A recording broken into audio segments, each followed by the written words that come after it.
안녕하세요. 서상규입니다. 내 삶의 의미를 되찾는 날 안식일 세 번째 시간입니다. 상규야, 이제 그만 가서 놀아라. 고추를 딴 지 한나절쯤 되었을까 저희 아버지가 이제 그만하고 나가 놀으라고 말씀하시는 것이었습니다. 순간 저는 저의 귀를 의심했습니다. 정말 나가 놀아도 된단 말인가? 그래요? 정말요? 의심 어린 목소리로 되물어보는 저에게 아버지는 다시 말씀하십니다. 이제 그만 됐어. 상규 수고했다. 가서 놀아라. 뜨거운 뙤약볕에 억지로 앉아 고추를 따던 저에게 그 한마디는 말 그대로 복음이었습니다. 물론 그 뜨거운 여름볕 밑에서 계속해서 일하셔야 하는 어머니 아버지를 생각할 때 죄송하고 미안한 마음이 들기는 했지만 그런 미안함은 잠시뿐이었고 이제 그만 가서 놀으라는 그 한마디에 저는 쏜살같이 강가로 달려가는 것입니다. 강가에는 벌써부터 동네 아이들이 모여서 신나게 물놀이를 하고 있었기 때문입니다.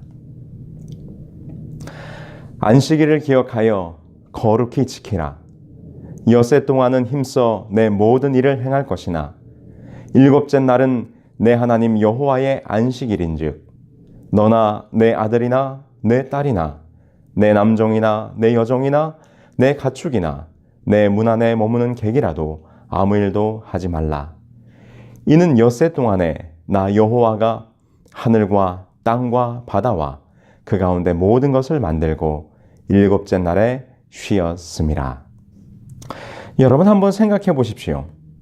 400년이 넘는 세월 동안 애굽에 있으면서 종으로 노예의 삶을 살았던 이스라엘 백성들에게 이제는 쉬어라. 곧 안식일을 지키라는 계명을 주시는 것입니다. 애굽을 갓 빠져나온 이스라엘 백성들에게 이 말씀은 어찌 보면 쉽게 받아들이기 어려운 계명이었을지 모르겠습니다. 정말 쉬어도 되는가? 정말 일을 멈춰도 될까? 그들이 조금은 어리둥절했을지도 모르겠습니다. 왜냐하면 애굽에는 안식일도 없었고 일을 그치는 일도 없었기 때문입니다. 노예들이 일을 쉰다는 것은 상상도 못할 일이었습니다. 그들은 쉬어야 할 시간에도 짚을 모아야 했기 때문이죠. 이스라엘 백성들은 항상 그들이 만들어내야 할 벽돌의 수량을 채우지 못할까 봐 늘 불안해하는 삶을 살아왔었습니다. 그런데 이제 그들을 향하여 쉬라는 계명이 주어진 것입니다. 와, 정말 여호와는 다른 신이었습니다. 그들이 알아왔던 애굽의 신들과는 전혀 달랐습니다. 와서 쉬라고 하는 안식일 계명을 명령으로 그들에게 준 것이었습니다. 평생 일만 하며 살았던 이스라엘 백성들에게 이 말씀은 정말 복음이지 않았을까요? 그렇다면 말입니다. 일을 하지 않으면 누가 양식을 줄까요? 일을 해야 작물을 키우고 열매를 거두어 양식을 얻을 텐데 말입니다. 그런데 여호와께서는 너의 일상의 일을 멈추고 안식일에는 쉬라고 말씀하시는 것입니다. 여러분, 이 안식일을 지키라는 명령 속에는 너희는 걱정하지 마라. 내가 너희를 위하여 양식을 준비해 줄 것이라는 약속이 함께 들어있는 것입니다. 그래서 이스라엘은 그들이 부른 많은 노래, 곧 시편 속에서 하나님께서 양식을 생산하고 생명을 보장하는 능력을 가졌음을 완전히 확신한다고 고백하고 있는 것이죠. 시편 104편 27절 28절에 그들은 이렇게 노래합니다. 이것들은 다 주께서 때를 따라 먹을 것을 주시기를 바라나이다. 주께서 주신즉 그들이 받으며 주께서 손을 펴신즉 그들이 좋은 것으로 만족하다가 시편 145편 15절로 16절 모든 사람의 눈이 주를 앙망하오니 주는 때를 따라 그들에게 먹을 것을 주시며 손을 펴사 모든 생물의 소원을 만족하게 하시나이다. 정말 안식일을 쉬어도 될까? 나의 생업을 멈추어도 될까? 내 비즈니스의 문을 닫아도 될까? 염려하고 불안해하는 우리들에게 하나님은 염려하지 말라고 말씀하십니다. 그리고 이렇게 말씀하셨죠. 창세기 2장 1절로 3절입니다. 천지와 만물이 다 이루니라. 하나님의 지으시던 일이 일곱째 날이 이를 때에 마치니 그 지으시던 일이 다함으로 일곱째 날에 안식하시니라. 창조주 하나님이 쉬셨듯이 너희도 쉬어라. 불안해하지 마라. 걱정하지 마라. 이 세상을 창조하신 그 장보님께서도 지금 쉬신다 라고 말씀하고 있는 것입니다. 창조주 하나님은 불안이 없으신 분이요, 만물을 창조하셨으며 그 온 천하 만물이 살아가도록 유지하시는 분이시라고 말씀해주고 있는 것입니다. 이것이 안식일의 계명 속에 담겨진 여호와 하나님의 약속인 것입니다. 이제 이스라엘 백성들에게 이 십계명의 언약이 주어지고 그들은 그 여호와의 말씀에 순종하며 살기로 맹세하게 됩니다. 언약서를 가져다가 백성에게 낭독하여 듣게 하니 그들이 이르되 여호와의 모든 말씀을 우리가 준행하리이다. 여러분, 그런데 문제가 발생합니다. 출애굽기 24장 18절에 모세는 다시 시내산으로 올라갑니다. 그런데 40일 밤낮을 내려오질 않는 것입니다. 그러자 이스라엘 백성들은 다시 불안해하기 시작합니다. 여호와 하나님께서 모세를 통하여 언약의 말씀을 주셨을 때는 그분의 말씀대로 순종하며 살기로 결심하고 계명을 지키기로 맹세하였지만 그들의 눈에 더 이상 모세가 보이지도 않고 더 이상 하나님의 음성이 들리지도 않자 그들은 다시 불안으로 되돌아가고 말게 되는 것입니다. 그래서 그들이 어떤 일을 벌였습니까? 아론이 그들의 손에서 금고리를 받아 부어서 조각칼로 새겨 송아지 형상을 만드니 그들이 말하되 이스라엘아, 이는 너희를 애굽 땅에서 인도하여 낸 너희의 신이로다 하는지라. 출애굽기 32장 4절의 말씀입니다.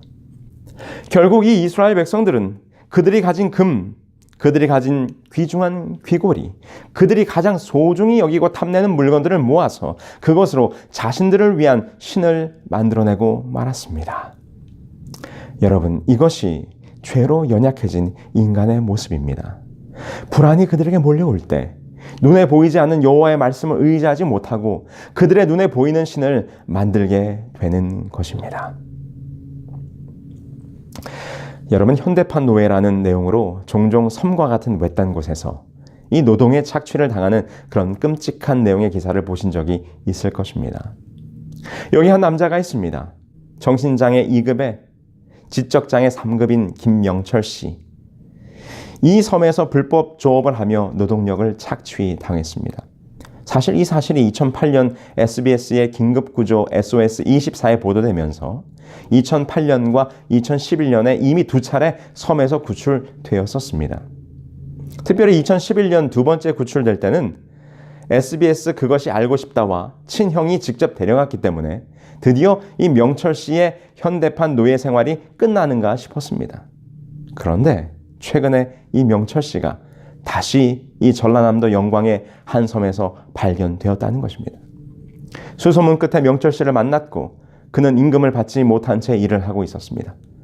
취재진이 명철 씨에게 다가가서 대화를 하려는 순간 이런 소리가 들렸습니다. 하라는 일은 안 하고 어디서 잡담이나 하고 있어 라고 말하며 명철 씨를 다구치는 것입니다.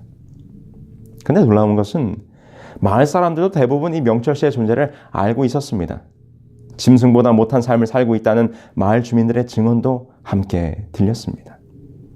그런데 더 놀라운 사실은 해당 지자체인 영광군청도 명철 씨가 섬에 들어왔다는 것을 알고 있었다는 것입니다. 알면서도 아무런 조치를 취하지 않았다는 것이죠. 도대체 어떤 사정이 있었을까요? 다시 돌아온 사정은 다음과 같습니다. 명철 씨는 두 번의 구출 이후에 장애인 시설에 맡겨졌습니다. 그러나 그는 그곳의 생활에 적응을 하지 못했습니다. 그리고 그는 늘 불안해했습니다. 어떻게 살아야 할지, 무엇을 해야 할지 그는 알지 못했습니다. 그를 상담했던 사람이 이렇게 말합니다. 그분이 다른 곳에 거주할 만한 돈도 없고 아마 이 생활이 30년 가까이 되다 보니까 익숙해져서 본인이 다른 데 가기 싫다고 재워주고 먹여주면 되니까 그곳에 따라가서 일을 하겠노라고 본인이 돌아간 것 같습니다. 그래서 그는 그의 익숙해짐에 의해 다시 그 현대판 노예의 삶으로 돌아가고 말았다는 것입니다. 참으로 안타까운 이야기입니다. 그런데 어찌 보면 우리의 모습이지 않습니까? 평생 죽도록 우상을 섬기며 그 우상을 만드는 일에 고역과 중노동에 시달렸던 이 이스라엘 백성들이 다시 우상을 만들어 그 앞에 절하는 모습을 우리는 보게 되는 것입니다. 더 이상 우상을 만들 필요도 없고 그것에 얽매이지 않아도 된다. 이제는 그만 일하고 와서 쉬어라. 안식일을 지켜라 라고 말씀하셨는데, 방금 전까지만 해도 그렇게 하겠나이다 약속했는데 그들은 여전히 우상이 익숙했습니다. 그 우상을 만드는 일이 익숙했고 그 앞에 조아려 그것을 섬기는 것이 훨씬 그들에게는 자연스러웠다는 것입니다. 하나님께서 오늘 이 불안한 경쟁의 사회를 살아가고 있는 우리들에게, 얘들아, 이제 좀 와서 쉬어라. 일주일에 하루만은 너의 모든 삶을 멈추고 나에게로 와서 내가 너에게 주는 평안을 좀 누려보아라 라고 하나님께서 오늘 우리들에게 말씀하십니다. 그러나 우리들의 마음은 여전히 불안해합니다. 세상의 걱정이 마음에 가득합니다. 이 안식일에 일을 쉬면 안 되는데, 내 비즈니스의 문을 닫으면 어떻게 하나? 내가 오늘 일하지 않으면 큰일 날 텐데. 다시 돌아가는 것입니다. 다시 세상의 우상을 쫓는 일에 몰두하게 되는 것입니다. 여러분, 이 얼마나 안타까운 우리들의 모습입니까? 여러분, 이제 다시 성경의 이야기로 돌아가 봅시다. 모세가 산에서 내려와 보니 엉망진창이 되어 있었습니다. 하나님께서도 매우 분노하셨고 그의 백성들을 심판하기를 원하셨습니다. 그러나 우리가 성경을 잘 읽어보면 출애굽기 32장부터 34장에 걸쳐서 모세는 여호와를 설득하여 그들을 용서해달라고 끈질기게 요청하게 되고, 하나님께서는 불안에 떨다 불순종의 죄를 저지른 백성들의 죄를 용서하시면서 그들에게 다시 한번 언약을 주십니다. 출애굽기 34장 10절에 있는 말씀이죠. 보라, 내가 언약을 세우나니 곧 내가 아직 온 땅에 아무 국민에게도 행하지 아니한 이적을 너희 전체 백성 앞에서 행할 것이라. 내가 머무는 나라 백성이 다 여호와의 행하심을 보리니 내가 너를 위하여 행할 일이 두려운 것임이니라. 이제 그 후로도 아직 변화되지 못했고 애굽의 때를 벗지 못해 불안에 떠는 이스라엘 백성들을 향해 모세는 계속해서 내가 너희를 어떻게 구원했는지 기억하고 걱정하지 말고 나의 말에 순종하라고 말씀으로 권면합니다. 우리 신명기서에 있는 말씀을 함께 보실까요? 신명기 7장 18절, 그들을 두려워 말고 내 하나님 여호와께서 바로와 온 애굽에 행하신 것을 잘 기억하되. 신명기 8장 18절, 내 하나님 여호와를 기억하라. 그가 내게 재물 얻을 능을 주셨음이라. 이같이 하심은 내 열조에게 맹세하신 언약을 오늘과 같이 이루려 하심이니라. 신명기 16장 12절, 너는 애굽에서 종되었던 것을 기억하고 이 규례를 지켜 행할지니라. 신명기 24장 18절, 너는 애굽에서 종이 되었던 일과 내 하나님 여호와께서 너를 거기서 속량하신 것을 기억하라. 이러므로 내가 내게 이 일을 행하라 명하노라. 신명기 24장 22절입니다. 너는 애굽 땅에서 종되었던 것을 기억하라. 이러므로 내가 내게 이 일을 행하라 명하노라. 여러분, 양식은 하나님께서 해결해 주십니다. 그분께서 오늘 우리들에게 너는 너의 일상을 멈추고 안식일을 지키라고 말씀해 주시니 우리의 생업과 우리의 삶은 그분이 책임지신다는 것입니다. 예수님께서 이 땅에 오셨을 때에도 불안해하는 제자들에게 걱정하지 말라고 이렇게 권면하셨죠. 마태복음 6장 25절로 31절입니다. 그러므로 내가 너희에게 이르노니 목숨을 위하여 무엇을 먹을까, 무엇을 마실까, 몸을 위하여 무엇을 입을까 염려하지 말라. 목숨이 음식보다 중하지 아니하며 몸이 의목보다 중하지 아니하냐. 공중의 새를 보라. 심지도 않고 거두지도 않고 창고에 모아들이지도 아니하되 너희 하늘 아버지께서 기르시나니 너희는 이것들보다 귀하지 아니하냐. 너희 중에 누가 염려함으로 그 키를 한 자라도 더할 수 있겠느냐. 또 너희가 어찌 의복을 위하여 염려하느냐. 들의 백합화가 어떻게 자라는가 생각하여 보라. 수고도 아니하고 길쌈도 아니하느니라. 그러나 내가 너희에게 말하노니 솔로몬의 모든 영광으로도 입은 것이 이 꽃 하나만 같지 못하였느니라. 오늘 있다가 내일 아궁이에 던져지는 들풀도 하나님이 이렇게 입히시거든 하물며 너희일까 보냐. 믿음이 적은 자들아. 그러므로 염려하여 이르기를 무엇을 먹을까, 무엇을 마실까, 무엇을 입을까 하지 말라.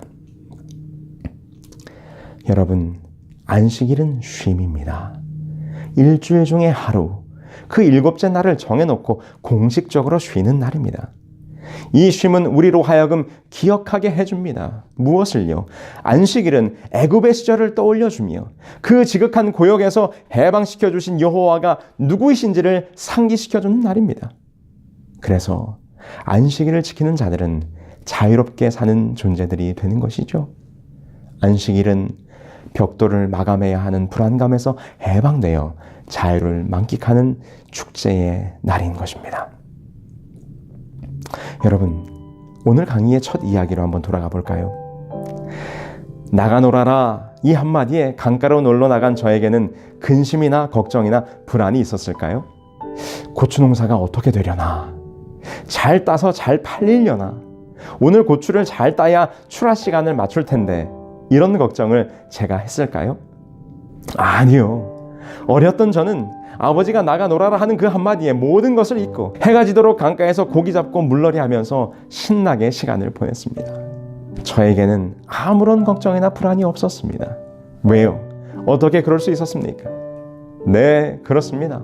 그건 우리 아버지가 알아서 할 일이었습니다. 저는 지금 나가 놀으라고 말씀하신 아버지의 말대로 강가에 가서 신나게 물장구하고 놀면 되는 것입니다. 고추를 따는 일은 아버지가 하실 것입니다. 아버지가 책임지시는 것입니다. 저는 그저 철없는 아이처럼 아버지를 믿고 아버지 말대로 나가서 놀면 되는 것이었습니다. 안식일에 와서 쉬어라. 정말 쉬어도 될까? 정말 안식일에 나의 생업을 멈춰도 될까? 여러분, 여전히 마음이 불안하십니까? 안식일을 지키라고 명령하신 여호와 하나님께서 여러분들의 삶을 책임지실 것입니다.